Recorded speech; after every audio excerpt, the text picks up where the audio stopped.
Alright, pusop sa inyo mga kababayan. Ako nga po pala si Jake Magnus at nandito na naman po kayo ngayon sa Jake Magnus TV at sa Facebook page po natin. Nandito na naman po kayo ngayon sa Jake Magnus Opinion. So ito po pag-uusapan natin mga kababayan ay walang iba lang naman kung hindi itong mga nakita po nating balita na kung saan mga kababayan buhat po ng nilayasa ni Senator Amy Marcos ang alyansa naging dahilan din po ito ng paglubog ng kanyang pangalan sa mga survey po na lumalabas at dito matatala din po natin yung ginawa ng Bureau of Immigration na kung saan 7 sa mga empleyado ng BI ang tinanggal po dahil sa pinaghihinalaan na sangkot po ito sa human trafficking. Pero bago po natin pag-usapan yan, nais ko po munang sabihin sa inyo na kung kayo po ay bago pa lamang po sa ating YouTube channel ay hinihikayat ko po kayong lahat na wag niyo na po sanang kalimutan na i-like po ito pong YouTube channel natin na ito at wag niyo na rin pong kalimutan na mag-subscribe dito sa ating YouTube channel para updated po kayo sa mga panibagong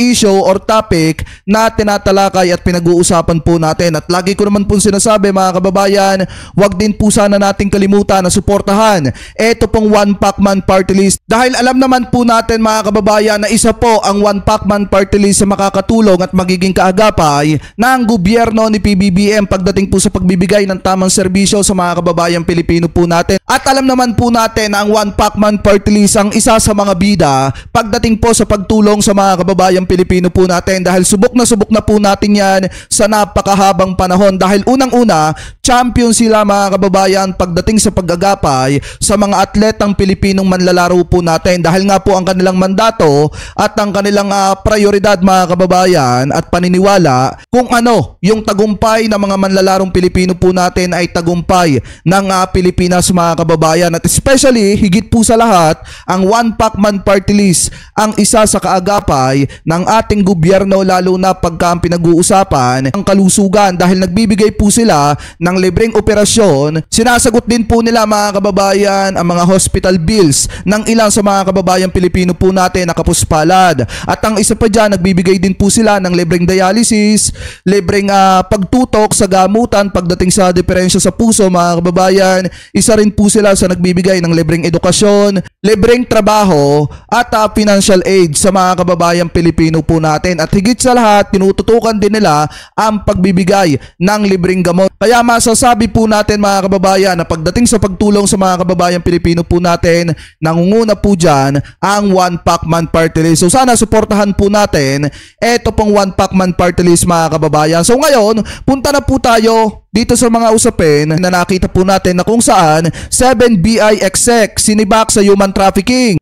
7 personnel ng Bureau of Immigration BI na pinaghihinalaan na sangkot sa mga iligal na aktibidad ang tinanggal sa kanilang pwesto. Ayon kay BI Commissioner Joel Antonio Viado, ang pagsibak sa 7 personnel ay bilang tugon sa direktiba ni Pangulong Ferdinand Bongbong Marcos Jr. na walisin ang korupsyon at palakasin ang border security ng bansa. Tama nga naman mga kababayan kasi alam naman po natin na ang mandato ng presidente ni PBBM sa panahong ito ngayon ay tanggalin po talaga ang korupsyon. Linisin ang Pilipinas sa matinding korupsyon mga kababayan at tanggalin yung mga tao sa gobyerno na gumagawa ng hindi maganda at sangkot sa mga anomalya mga kababayan. Di ba kung matatandaan nyo napapag-usapan natin ito itong patungkol sa Bureau of Immigration na kung saan para maging maayos ulit mga kababayan ng departamento ng BI dapat nga magkaroon ng balasahan po diyan para makita ng mamamayang Pilipino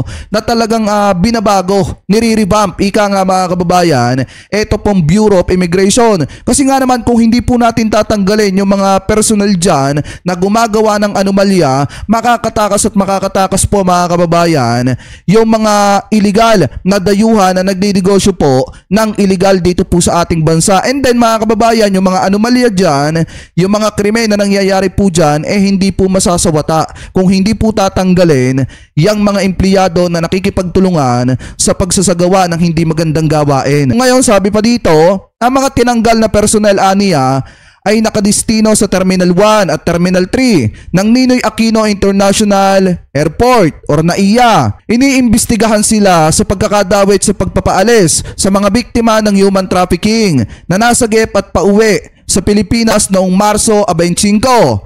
Kapag napatunayan na tumulong sila sa pagpupuslit sa mga biktima, ng human trafficking ay makakasuhan umano sila ng Department of Justice.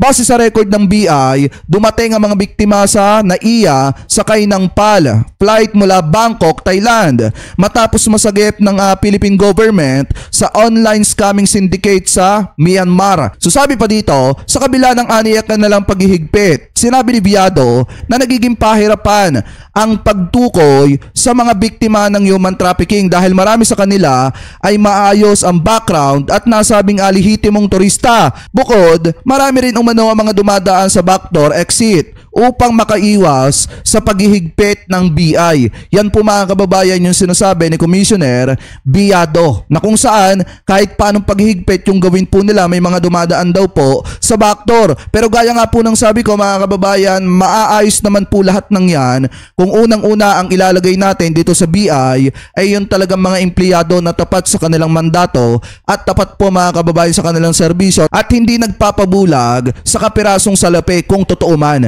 Ano po mga kababayan? At ang isa pa dyan, lagi ko din naman sinasabi na dapat bantayan din po natin yung mga backdoor po natin para hindi po nakakatakas yung mga taong gumagawa ng hindi maganda sa ating bansa tapos gagamitin yung mga backdoor para makatakas po sila at makalayo po sila mga kababayan ng bansang Pilipinas. So napakaganda nitong isang hakbang na ginagawa ng BI na kung saan mga kababayan sinasawata nila etong mga di umano empleyado ng Bureau of Immigration na pinaghihinala ang sangkot dito po sa human trafficking. Kasi sa totoo lang mga kababayan, sabi ko nga po sa inyo, kung hindi po natin isasawata yung mga yan, mamimihasa at mamimihasa po yan at wala ng katapusan yung mga nangyayaring issue na kung saan mga kababayan nagiging pabaya ito pong Bureau of Immigration. Napakagaling ng ginawang hakbang na ito mga kababayan ng BI na kung saan talagang pinapapanagot nila at hindi nila tinotolerate yung mga empleyadong nakikipagtulungan sa ibang tao mga kababayan para makatakas dito po sa ating bansa.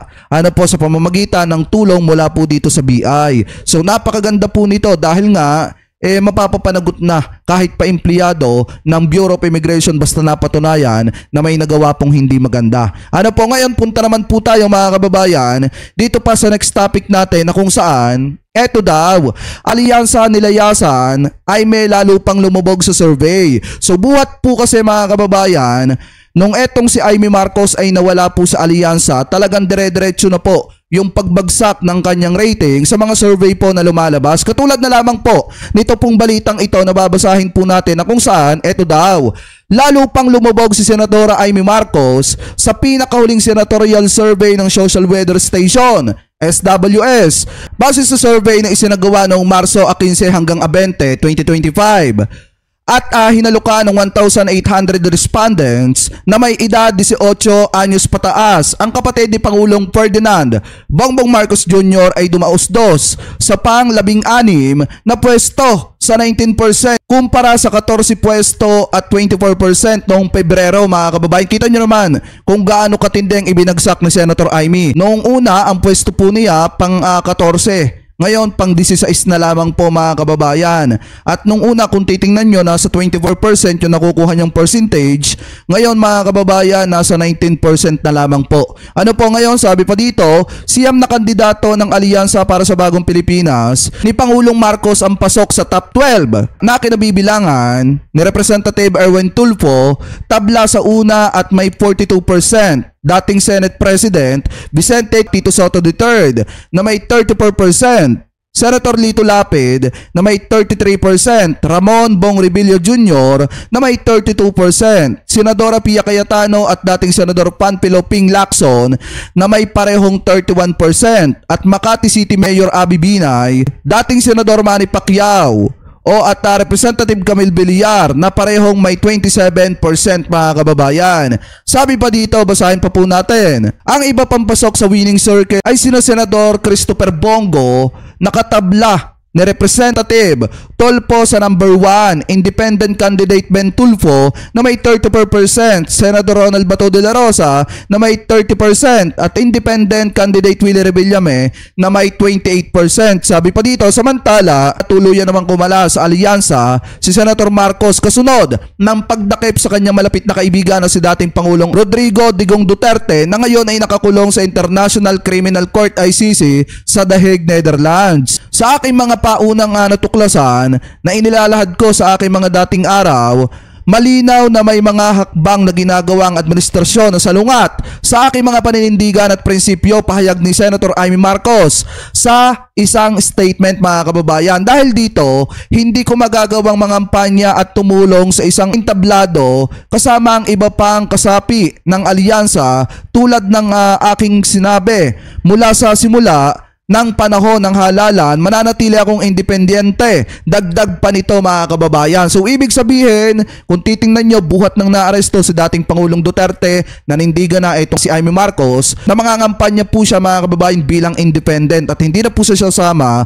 sa alyansa. Dahil nga, mga kababayan, personal na po niyang nilisan ang alyansa para sa Bagong Pilipinas at mas pipiliin niya na mangampanya na walang pinapanigang grupo or sa madalit salita, namamangka siya sa dalawang ilog at neutral. Pero alam naman natin from the start, mga kababayan, kung saan talaga kumikiling. Ito pong si Senator Amy Marcos. Ang problema nga lang, yung kanyang kinikilingan na grupo or kanyang sinasamahan na grupo ay itinatatwa po siya. Ibig sabihin, ayaw na mga kasamahan ni dating Pangulong Duterte dito po kay Senator Amy Marcos. Kaya nga ang mangyayari dito, mga kababayan, mahihirapang makapasok itong si Senator Amy Marcos sa darating na Mayo 12 na maging senador muli. Baka nga malaki pa ang tsansa na matalo ito pong si Senator Amy. Pero ang sa atin, mga kababayan, kasi kung nanatili na lamang po siya sa alyansa, mas maganda sana, mga kababayan, yung mga nakukuha niyang survey ngayon at mas pinagkakatiwalaan siya na mga kababayan Pilipino po natin. Lalo na kung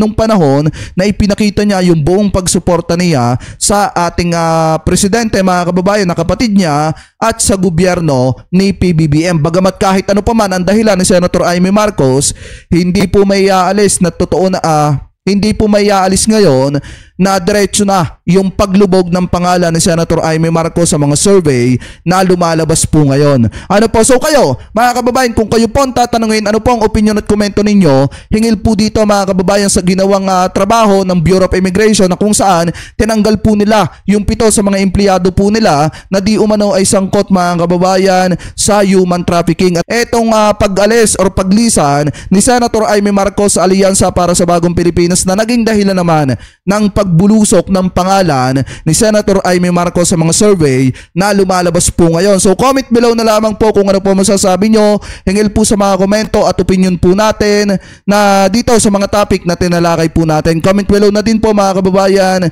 kung ano po masasabi nyo hingil po dito sa ginawang ito ni Amy Marcos. At bago po tayo pansamantala magpaalam, maraming salamat po sa lahat ng Team Replay na hindi po nakakalimutan mag-iwan ng inyong mga komento, mag-like ng ating mga video at mag-subscribe sa ating YouTube channel. Maraming salamat din po sa lahat ng Team Replay na hindi po nakakalimutan na wag po mag-skip ng ating mga ads. Maraming salamat po. Ingat po kayo palagi. Thank you po. God bless po sa inyong lahat.